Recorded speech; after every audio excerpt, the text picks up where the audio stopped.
Yes, ready, start. Sir, after every 7 years or 10 years, you put the burden on the working class. Now that is exactly what we are doing. To meet our deficit, we are borrowing money externally and internally, and internal borrowings will hit only the poor man. What do we do today? Today we can raise funds. We issue the public sector bonds, the government bonds, the IDBI bonds, etc. Get subscribed immediately, but the interest and the repayment can only be at the cost of the common man. Now, another interesting point here is this: have we exhausted all the means?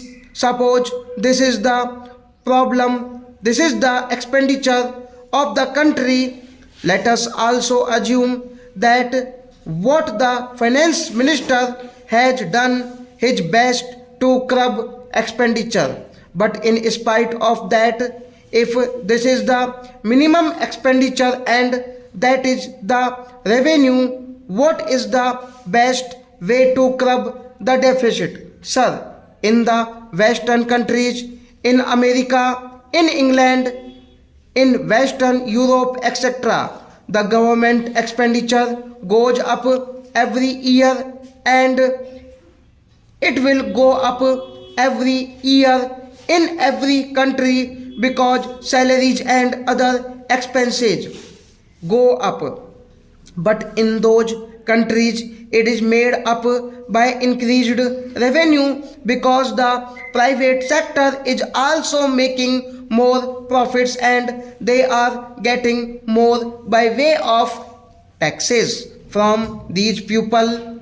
Now, in the socialist countries or the communist countries, there is no private sector. There is entire resource base is their own public sector enterprises. Now, sir, in India, the late Pandit Jawaharlal Nehru, during the formative years of our freedom, chose the path of mixed economy, though during the last 3 years, the government has made a lot of policy changes. But I understand that the government is still committed to the industrial policy resolution of 1956, the Industries Act 1956, and largely the policies of Pandit Jawaharlal Nehru.